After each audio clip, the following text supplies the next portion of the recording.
السلام علیکم ورحمۃ اللہ تعالی وبرکاتہ۔ کیسے ہیں ہمارے عزیز دوستو؟ امید یہی ہے کہ آپ تمامی حضرات بخیر ہوں گے، عافیت کے ساتھ میں ہوں گے۔ آج سے انشاءاللہ تبارک و تعالی ہم لوگ عقائد اسلام کے تعلق سے کچھ جانکاری حاصل کریں گے۔ تو سب سے پہلا عقیدہ ہمیں رب تبارک تعالی کے بارگاہ میں رب تبارک تعالی کے متعلق جانکاری حاصل کرنا ہے، اس کے ذات و صفات کے بارے میں جاننا، یہ سب سے پہلا عقیدہ ہمارا ہے۔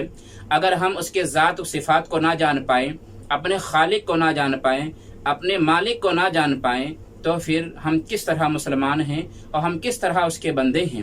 تو سب سے پہلے ہمارے لیے یہ ضروری ہے کہ ہم اپنے رب کو جانیں، اپنے رب کو ہم پہچانیں۔ تو سب سے پہلے ہمارے لیے یہ ضروری ہے کہ ہم اپنے خالق کو جانیں، اپنے رب کو ہم پہچانیں، کیونکہ اللہ تبارک و تعالی ارشاد فرماتا ہے اما خلقت الجن والانس الا لیعبدون۔ صوفیاء کرام فرماتے ہیں لیعبدون اے لیعرفون، یعنی لیعبدون لیعرفون کے معنی میں ہیں، یعنی اللہ تبارک و تعالی نے انسان و جنات کو اس لیے پیدا فرمایا تاکہ وہ اس کی عبادت کریں اور اس کو جانیں، اس کو پہچانیں۔ تو میرے پیارے دوستو، ہم جس خدا کی عبادت کرتے ہیں، اگر ہم اس کے بارے میں جانکاری حاصل نہ کر سکیں تو یہ کتنے افسوس کی بات ہے کہ ہم ایسے خدا کی عبادت کرتے ہیں جس کے بارے میں ہم کچھ جانتے ہی نہیں ہیں۔ تو یہ بہت افسوس کی بات ہوگی۔ اس لیے میرے پیارے دوستوں میں حاضر آیا ہوں تاکہ ہم اللہ تبارک تعالیٰ کے ذات و صفات کے بارے میں تمام وہ چیزیں جو ضروری ہیں ہم اس کو ان معلومات کو ہم حاصل کریں۔ تو سب سے پہلی بات یہ کہ اللہ ایک ہے، ٹھیک ہے؟ خود اللہ تبارک تعالیٰ قرآن پاک میں ارشاد فرماتا ہے قل هو اللہ احد، اے محبوب کہہ دو اللہ ایک ہے۔ تو میرے عزیز دوستو، اللہ ایک ہے، اس کا کیا مطلب ہے؟ آپ تو اب تک یہی سنتے آئے کہ خدا ایک ہے، اللہ ایک ہے، اللہ ایک ہے، ٹھیک ہے، لیکن اس کا مطلب کیا ہے کہ اللہ ایک ہے؟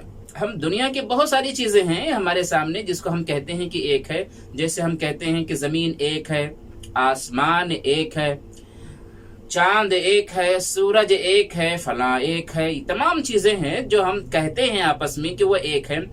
تو اس کا مطلب انسان کیا سمجھتا ہے؟ ایک ہونے کا مطلب انسان یہی سمجھتا ہے کہ اس کی کوئی ابتدا ہے اور اس کی کوئی انتہا ہے، یعنی وہ کہیں سے شروع ہوتا ہے، وہ چیز کہیں ختم ہوتی ہے۔ مثال کے طور پر زمین ہی کے بارے میں کہتے ہو آپ ایک ہے، تو اس کا مطلب یہی کہ زمین کی ایک حد ہے، ایک حد ہے زمین کی، وہ کہیں سے شروع ہوتی ہے وہ کہیں ختم ہوتی ہے، سمجھے؟ آپ سمندر کے بارے میں کہو سمندر ایک ہے، تو اس کا مطلب یہ کہ کوئی نہ کوئی کنارہ تو اس کا ہے نا، کہیں شروع ہو رہا ہے کہیں ختم ہو رہا ہے۔ چاند اور سورج کے بارے میں آپ کہو تو اس کی بھی حد ہے نا، جو ہم کو دکھائی دے رہی ہے۔ تو اللہ تبارک تعالیٰ کو جو ہم کہتے ہیں کہ اللہ ایک ہے، تو اس کا یہ ہرگز مطلب نہیں ہے، اس کا یہ ہرگز مطلب نہیں میرے دوستو کہ اللہ تبارک تعالیٰ کی ابتدا بھی ہے اور انتہا بھی ہے۔ اللہ تعالیٰ کی معاذ اللہ، اللہ تعالیٰ کی ذات کہیں سے شروع ہو رہی ہے اور کہیں ختم ہو رہی ہے۔ بالکل اللہ تعالیٰ کے ایک کا معنی اس طریقے سے اللہ تعالیٰ کے لیے بالکل استعمال نہیں ہے، یعنی اللہ ایک ہے اس کا مطلب یہ نہیں کہ وہ محدود ہے۔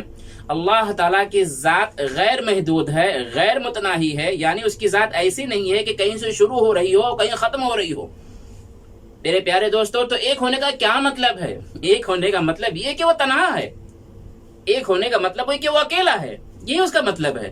تو اب تو الحمدللہ آپ سمجھ چکے ہو کہ اللہ ایک ہے، اس کا مطلب یہ کہ وہ تنہا ہے، وہ اکیلا ہے، اس کی طرح کوئی نہیں ہے، کائنات میں اس کی طرح کوئی نہیں ہے، وہ اکیلا معبود ہے۔ تو جس طرح کے دیگر معبودان دنیا میں ہیں، دیگر معبودان باطل دنیا میں موجود ہیں، جو جس کے چند خدا ہیں۔ آپ عرب کی دنیا میں دیکھ لیں کہ پہلے کئی خداؤں کو پوجا کی جاتی تھی، لات ہے، منات ہے، عزا ہے، ابل ہے، وغیرہ وغیرہ، یہ پہلے خداؤں کا نام تھا جو عرب کے لوگ پوجتے تھے اس زمانے میں۔ تو عرب کئی خداؤں کو مانتے تھے، ٹھیک ہے، لیکن اللہ تبارک و تعالی ایک ہے، اس کا مطلب یہ ہوا کہ یہ جتنے خدا یہ لوگ پوج رہے ہیں، ان خداؤں کے رد میں یہ چیز نازل ہوئی ہے کہ اللہ تبارک تعالیٰ ایک ہے، بے مثل ہے، بے مثال ہے، یعنی لات کی طرح نہیں ہے، وہ عزا کی طرح نہیں ہے، وہ ابل کی طرح نہیں ہے، وہ منات کی طرح نہیں ہے، یعنی اللہ تبارک تعالیٰ ان تمام جھوٹے خداؤں سے بے نیاز ہے، مبرہ ہے۔ تو میرے پیارے دوستو، اللہ ایک ہے، اس کا مطلب تو الحمدللہ آپ سمجھ چکے ہوگے۔ اللہ تبارک تعالیٰ کے ایک ہونے کا مطلب یہ ہے کہ وہ تنہا ہے، وہ اکیلا ہے۔ امید کرتا ہوں کہ آج جو میں نے ایک مسئلہ اور ایک عقیدے کے بارے میں جو میں نے آپ کے سامنے ذکر کیا ہے، امید یہی کرتا ہوں کہ آپ اس کو سمجھ چکے ہوگے. ٹھیک ہے، انشاءاللہ تعالی پھر حاضر ہوتا ہوں دوسری ویڈیوز کے ساتھ میں. انشاءاللہ اس میں اللہ تبارک تعالیٰ کے ذات و صفات کے تعلق سے دوسرے عقیدوں کو انشاءاللہ تعالی بیان کریں گے. جب تک کہ اپنا پورا خیال رکھیں آپ. السلام علیکم ورحمۃ اللہ تعالی وبرکاتہ.